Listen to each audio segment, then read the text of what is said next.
Most people are about as happy as they make up their minds to be me's. But here's what they don't tell you about that decision. They don't tell you it's a decision you have to make every single morning when your feet hit the floor.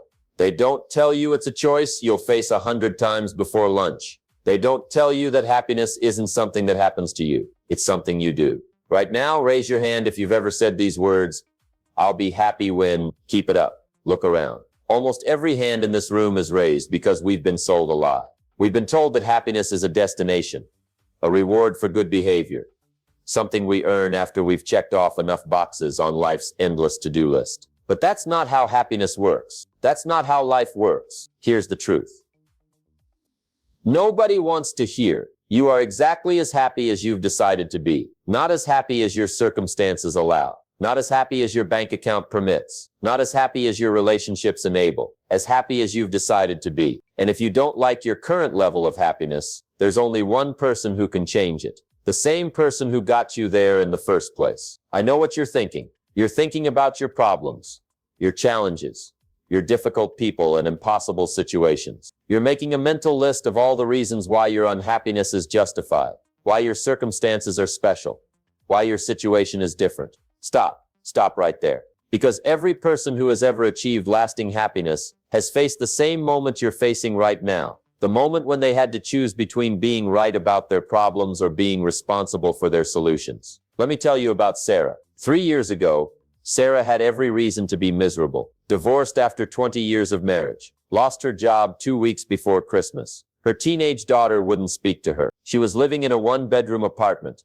eating cereal for dinner, and spending most nights wondering how her life had gone so wrong so fast. Most people would look at Sarah's situation and say she had every right to be depressed, every justification for bitterness, every excuse for giving up. But Sarah made a different choice. Not all at once. Nobody changes their entire life in a single moment of inspiration. Sarah made one small choice, then another, then another. She decided that no matter what happened to her, she would not let it determine what happened in her. She decided that her external circumstances would not dictate her internal state. She decided to take responsibility for her own happiness, even when especially when it seemed impossible. Today, Sarah runs her own consulting business. She has a better relationship with her daughter than she ever had during her marriage. She's healthier, more confident, and genuinely happier than she was during what everyone else thought were her good years. What changed? Her circumstances improved. Yes, but they improved because she changed first. She discovered something that most people never learn. Happiness is not the result of good circumstances. Good circumstances are often the result of happiness. When you wake up tomorrow morning, you have an appointment. Not with your boss, not with your problems, not with your to-do list. You have an appointment with happiness. And like any important appointment, you can keep it or you can miss it. You can show up on time or you can show up late. You can come prepared or you can come empty-handed. But make no mistake, it is an appointment, and you are the only one who can keep it. How many of you have ever scheduled a doctor's appointment, marked it on your calendar, rearranged your day around it, and then simply not shown up? Nobody, right? Because when something is important to you, you make it a priority. You plan for it. You prepare for it. You honor your commitment to it. But most people treat their happiness like an afterthought, something they'll get around to when everything else is taken care of. They treat joy like a luxury they can't afford rather than a necessity they can't live without. Your happiness deserves the same respect you give to any other important commitment in your life. It deserves intentionality. It deserves planning. It deserves daily attention and consistent action. Because happiness, like physical fitness or professional skill, is something you build through regular practice, not something you stumble upon by accident. Think about the happiest person you know. Really think about them. What do they have that you don't have? More money? Better relationships? Perfect health? Fewer problems? I'll bet if you look closely, you'd find that the happiest people you know don't necessarily have the best circumstances. They have the best responses to their circumstances. They've learned something that escaped the rest of us. External events don't determine internal experience. Internal experience determines how we interpret external events. This is where most people get it backwards. They think they need to change their life to change their mood. But the truth is exactly the opposite. Change your mood and your life begins to change. Change your internal state and your external circumstances start to shift. Not through magic, not through wishful thinking, but through the practical reality that happy people make different choices than unhappy people. They see different opportunities. They attract different relationships. They take different actions. They create different results. You cannot plant corn and harvest wheat. You cannot plant criticism and harvest contentment. You cannot plant resentment and harvest joy. You cannot plant blame and harvest peace. If you want to be happy, you have to plant happiness. Every day, every morning, every moment you get the chance. But here's what nobody tells you about planting happiness. It's work. Real work. Not the kind of work where you punch a time clock or check items off a list, but the kind of work that requires you to pay attention to your thoughts, monitor your emotions, and choose your responses carefully and deliberately. It's the work of taking responsibility for your inner life with the same seriousness you bring to your outer responsibilities. Most people spend more time planning their vacation than they spend planning their emotional state. They put more thought into what they'll wear than what they'll think. They invest more energy in their appearance than their attitude. Then they wonder why their happiness feels random, unpredictable, beyond their control. Your emotional state is not something that happens to you. It's something you create. Every morning when you wake up, you're not just choosing what to wear or what to eat. You're choosing what to focus on. You're choosing what to expect. You're choosing what lens you'll use to view the day ahead. These choices, made almost unconsciously by most people, determine whether your day unfolds with joy or frustration, hope or despair, energy or exhaustion. The difference between people who are consistently happy and people who are occasionally happy is not luck, genetics, or circumstances. It's discipline. The discipline to guard their thoughts like they guard their wallets. The discipline to feed their minds like they feed their bodies. The discipline to exercise their gratitude like they exercise their muscles. The discipline to practice joy like they practice any other skill they want to master. Ask yourself this question and answer it honestly. If you spent the same amount of time and energy developing your capacity for happiness as you spend developing your career, how happy do you think you could become? If you gave the same attention to your emotional well-being as you give to your physical health, how different would your life look? If you invested in your joy with the same consistency you invest in your retirement, what kind of return do you think you'd see? The reason most people aren't as happy as they could be isn't because they don't want to be happy. It's because they're waiting for happiness to happen to them instead of making happiness happen through them. They're treating joy like a visitor who might drop by if they're lucky instead of a resident they invite to stay through their daily choices and consistent actions. Tomorrow morning, when your alarm goes off and your feet hit the floor, you'll have the same choice Sarah had. The same choice every person who has ever achieved lasting happiness has had to make. You can decide that your happiness depends on what happens to you, or you can decide that what happens to you depends on your happiness. You can choose to be a victim of your circumstances, or you can choose to be the architect of your response. You can wait for life to make you happy, or you can make happiness your approach to life. This choice doesn't eliminate challenges. It doesn't prevent problems. It doesn't guarantee that everything will go your way, but it does guarantee something far more valuable. It guarantees that no matter what goes wrong, something can still go right. No matter what you lose, you can still choose what you keep. No matter what happens around you, you maintain control over what happens within you. The foundation of daily happiness isn't built on perfect circumstances. It's built on the recognition that you have more power over your emotional state than anyone or anything else in your life. Once you truly understand this, once you accept full responsibility for your own happiness, everything else becomes possible. But until you understand this, nothing else really matters, because you'll always be waiting for someone else to give you permission to feel the joy that's already available to you right now. Once you accept responsibility for your happiness, you'll notice something fascinating about life. It doesn't happen randomly. Life has seasons, just like nature. And just like a farmer who understands when to plant and when to harvest, when you understand life's natural patterns, you gain tremendous power over your emotional state. Right now, how many of you are going through what feels like winter in your life? Raise your hands. Keep them up. Look around. See those hands. Those people aren't broken. They're not failures. They're not being punished. They're in winter, and winter serves a purpose. Every successful person has lived through multiple winters. The difference between those who thrive and those who merely survive isn't that successful people avoid winters, it's that they understand what winter is for. Winter isn't punishment. Winter is preparation. Winter is when the real growth happens, underground, out of sight, where nobody can see it but everybody will benefit from it when spring arrives. But most people fight winter. They resist it. They complain about it. They ask, why is this happening to me? Instead of asking, what is this preparing me for? They waste their winter seasons wishing they were somewhere else, instead of using winter to get ready for what's coming next. That's like a farmer standing in his field in January, angry that nothing is growing, instead of using those months to prepare his soil, sharpen his tools, and plan his crops. Your winters are not accidents. They're not mistakes. They're not signs that you're on the wrong path. Your winters are opportunities disguised as obstacles. They're chances to develop strength you didn't know you had, wisdom you couldn't gain any other way, and character that can only be forged under pressure. Every winter you waste being bitter is a winter you could have spent becoming better. But here's what most people miss about life's seasons.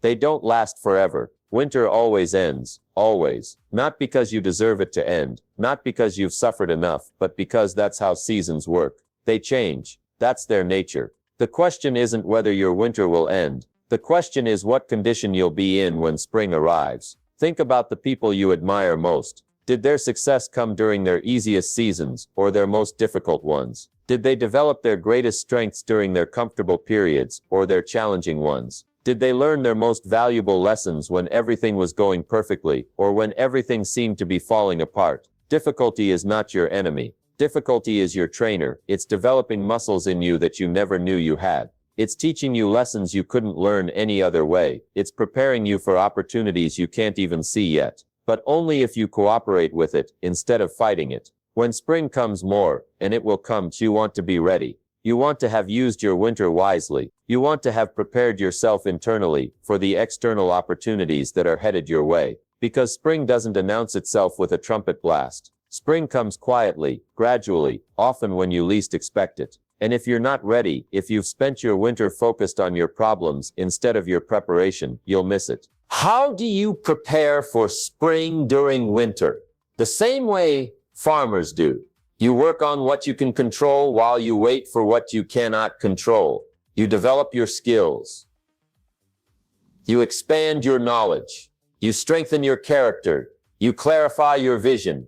You build your relationships. You do everything you can to ensure that when opportunity knocks, you're not just home, you're ready. But life doesn't just operate in seasons. It operates in cycles. And understanding these cycles is crucial to maintaining your happiness regardless of what's happening around you. Everything in life moves in cycles. Your energy, your motivation, your relationships, your career, your finances. Even your problems move in cycles. The people who stay happy through all of life's ups and downs have learned to work with these cycles instead of against them. They understand that when they're down, they won't stay there forever. They understand that when they're up, they won't stay there forever either. This understanding brings tremendous peace because it reminds you that no condition is permanent. When you're in a down cycle, instead of panicking or giving up, you prepare for the up cycle that's coming. You use the quiet time to recharge, refocus, and get ready for the busy time ahead.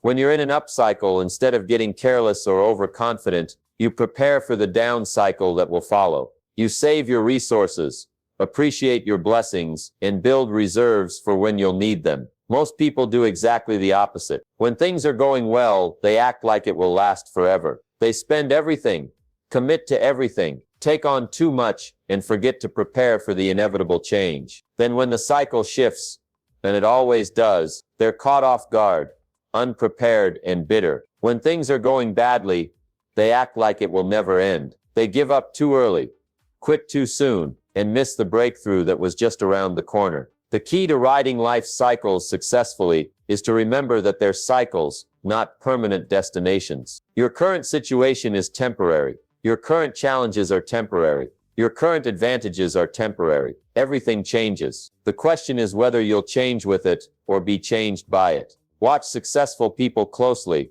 and you'll notice something interesting. They don't get as excited during the good times as you might expect, and they don't get as discouraged during the bad times as you might think. Why? Because they understand cycles. They know that today's triumph is tomorrow's memory and today's tragedy is tomorrow's testimony. They've learned to maintain emotional equilibrium, regardless of external circumstances. This doesn't mean they don't feel. It means they don't let their feelings control them. They feel their emotions, but they don't make their decisions based on those emotions. They acknowledge their circumstances, but they don't let those circumstances determine their actions. They respond to what's happening, but they don't react to what's happening. What's the difference between responding and reacting? Response comes from choice. Reaction comes from emotion. Response considers consequences. Reaction ignores them. Response builds character. Reaction reveals character. Response moves you toward your goals. Reaction moves you away from them. Every situation you face is an opportunity to respond or react. The accumulation of these choices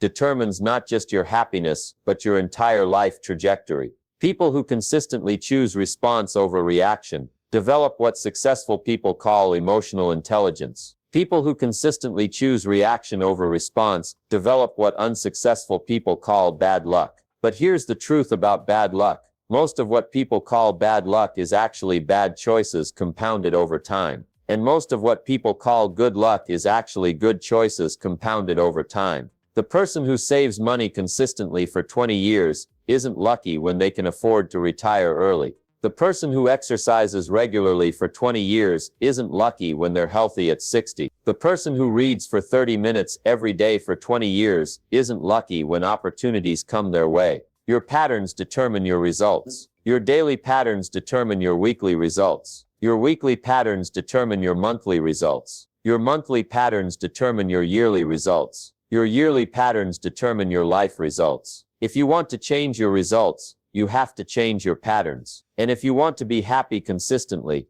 you have to develop patterns that support happiness consistently. Most people have patterns that work against their happiness without even realizing it. They wake up and immediately check their phone, filling their mind with other people's problems before they've even gotten out of bed. They skip breakfast, then wonder why they feel irritable by 10 o'clock. They complain about their job all day, then wonder why they feel exhausted when they get home. They watch negative news before bed, then wonder why they have trouble sleeping. These aren't isolated incidents. They're patterns, and patterns, repeated consistently over time, become your life. The good news is that patterns can be changed. The bad news is that changing patterns requires awareness, intention, and discipline. Most people would rather complain about their results than change their patterns. But you're not most people. You're someone who has decided to take responsibility for your own happiness, which means you're someone who has decided to examine your patterns and change the ones that don't serve you, which means you're someone who has decided to work with life's natural rhythms instead of against them. When you align your actions with life's natural patterns, something remarkable happens. You stop fighting the current and start swimming with it. You stop pushing against doors that are meant to be pulled. You stop trying to plant roses in December and expecting them to bloom. You start working with the natural flow of things instead of against it. This alignment brings a sense of peace that most people never experience. Not because your life becomes perfect, but because your expectations become realistic. Not because you never face challenges, but because you understand that challenges are part of the pattern, not exceptions to it. Not because you never feel sad or frustrated or afraid, but because you understand that these emotions, like everything else, are temporary visitors, not permanent residents. The people who have mastered the art of consistent happiness have learned to see life as a dance, not a battle. They've learned to move with the music instead of fighting the rhythm. They've learned that sometimes you lead, sometimes you follow, and sometimes you simply stand still and let the music wash over you. Right now, you're in a specific season of your life. You're at a particular point in your cycles. You're experiencing certain patterns that are either working for you or against you. The question isn't whether these things are good or bad. The question is whether you understand them well enough to work with them effectively. Your happiness doesn't depend on being in the right season. It depends on understanding what season you're in and responding appropriately. Your joy doesn't require perfect circumstances. It requires perfect understanding of how to work with imperfect circumstances. Your peace doesn't come from eliminating life's natural rhythms. It comes from learning to dance to them. This understanding changes everything about how you approach each day. Instead of fighting what is, you work with what is. Instead of wishing you were somewhere else, you make the most of where you are. Instead of waiting for your circumstances to change before you can be happy, you find ways to be happy while your circumstances change. Understanding life's patterns is powerful, but understanding without action is worthless. You can know everything about seasons and cycles, But if you don't change what you do each day, nothing changes. The gap between where you are and where you want to be isn't bridged by knowledge alone. It's bridged by discipline. Daily discipline. Show me someone who is consistently happy, and I'll show you someone who has eliminated the happiness killers from their daily routine. These aren't big, dramatic problems. These are small, seemingly innocent habits that slowly drain your joy like a tiny leak in a tire. You don't notice it day by day, but over time you're running on empty and wondering why. What are these happiness killers? Let me ask you something. How many of you woke up this morning and immediately started thinking about everything that could go wrong today? Keep your hands up. How many of you spent your drive to work rehearsing conversations with difficult people?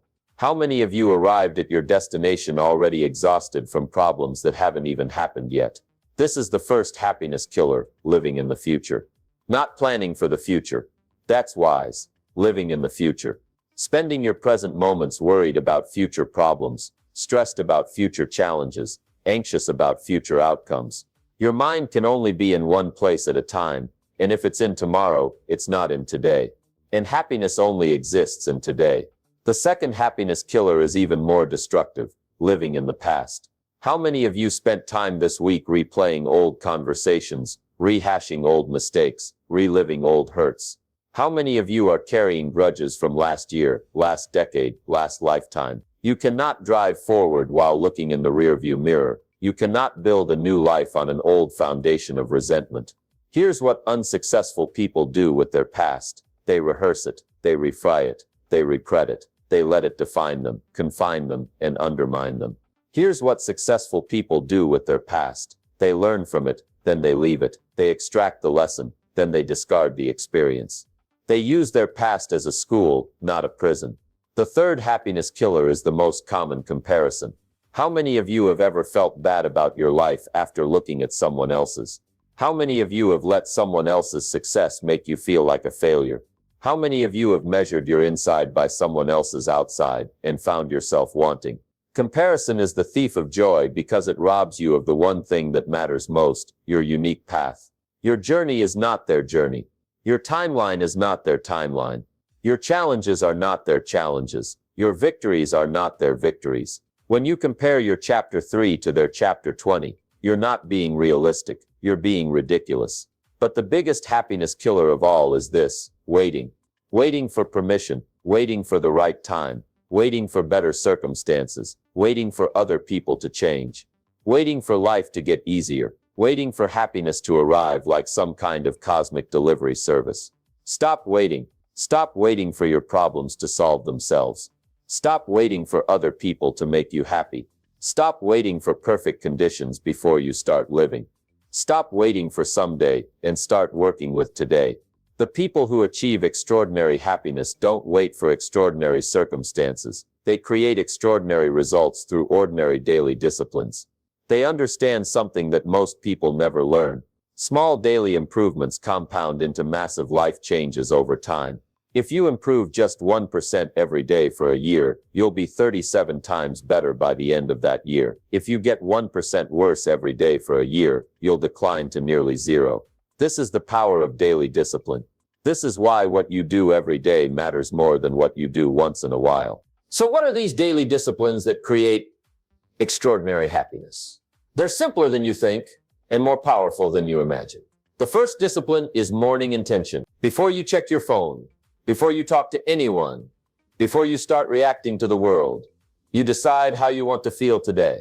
Not how you think you'll feel based on your schedule. Not how you should feel based on your circumstances. How you want to feel. Then you set an intention to honor that feeling throughout the day.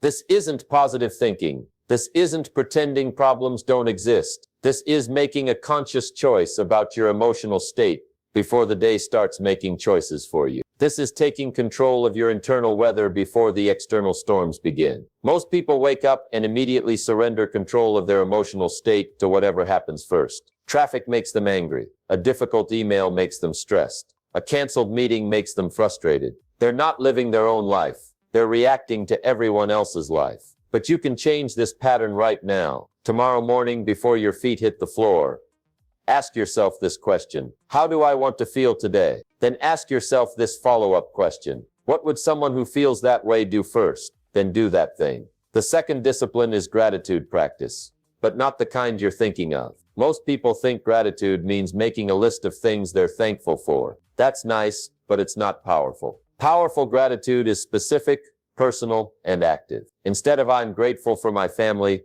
try "I'm grateful for the way my daughter laughed at my terrible joke last night, even though she's too old to think I'm funny anymore." Instead of "I'm grateful for my job," try "I'm grateful for the steady paycheck that lets me sleep peacefully at night, knowing my bills are covered." Feel the difference? Specific gratitude connects you emotionally to your blessings, instead of just intellectually acknowledging them. And when you feel connected to what you have, you stop obsessing about what you lack. The third discipline is what I call the service moment. Every day find one way to make someone else's life a little bit better. Hold a door, pay a compliment, send an encouraging text, pick up litter that isn't yours. The size of the action doesn't matter. The consistency does. Why does this matter for your happiness? Because happiness is a byproduct of contribution. When you focus on what you can give rather than what you can get, your entire emotional state shifts. You stop being a victim of your circumstances and start being a victor over them. The fourth discipline is progress acknowledgement. Every evening before you go to bed, identify one thing you did today that moved you forward. Not something big, not something perfect. Just something that represents progress toward any goal that matters to you. Most people end their day by reviewing everything that went wrong, everything they didn't accomplish, everything they still need to do. This programs their subconscious mind for failure and frustration. Instead, program it for progress and possibility. Did you read 5 pages of a book? That's progress. Did you have one difficult conversation instead of avoiding it? That's progress. Did you choose water instead of soda? That's progress. Small progress, acknowledged consistently, builds momentum, and momentum builds confidence, and confidence builds happiness. The fifth discipline might be the most important: boundary enforcement. You must protect your happiness like you protect your home. You lock your doors at night. You have security systems. You don't just let anyone walk in and take whatever they want. But most people have no security system for their emotional state. They let negative people dump their problems on them. They let energy vampires drain their enthusiasm. They let toxic conversations poison their peace. They let other people's emergencies become their emergencies. They let other people's moods determine their moods. Successful people have boundaries. They have visiting hours for negative conversations. They have limits on how much drama they'll absorb from others. They have policies about what they will and won't discuss, what they will and won't tolerate, what they will and won't accept as normal behavior. This doesn't make them mean. It makes them healthy. You cannot pour from an empty cup. You cannot give what you don't have. You cannot help others if you don't first help yourself. Protecting your happiness isn't selfish. It's strategic. The sixth discipline is evening reflection, but with a twist. Instead of just reviewing what happened, ask yourself these 3 questions. What did I learn today? How did I grow today? What will I do differently tomorrow? This transforms every day into education. Every mistake becomes a lesson. Every challenge becomes a chance to develop strength. Every setback becomes a setup for a comeback. When you approach life as a student rather than a victim, everything changes. These disciplines work because they address the real causes of unhappiness. Most people are unhappy not because of what happens to them, but because of how they think about what happens to them. These disciplines gradually retrain your thinking patterns from negative to positive, from reactive to proactive, from victim-focused to victory-focused. But here's the key. You have to do them even when you don't feel like it. Especially when you don't feel like it. Discipline is doing what needs to be done when it needs to be done, whether you feel like doing it or not. That's why they call it discipline instead of preference. The compound effect of these small daily disciplines is extraordinary. In 30 days, you'll notice a difference. In 90 days, other people will notice a difference. In a year, you'll be a different person living a different life with a completely different level of consistent happiness. But it starts today, not tomorrow, not Monday, not next month. Today. Because every day you wait is a day you stay the same. Every day you delay is a day you don't improve. Every day you postpone is a day you remain exactly where you are. Remember what we started with. You are exactly as happy as you've decided to be. Now you know how to make that decision stick. Now you know how to build that happiness through daily discipline, rather than hoping it arrives through lucky circumstances. Your happiness is not an accident waiting to happen. It's an appointment you keep with yourself every morning through the choices you make, the thoughts you think, and the actions you take. It's built one day at a time, one choice at a time, one discipline at a time. The question isn't whether you can be happier. The question is whether you will be happier. The tools are in your hands. The choice is yours to make. The time is now.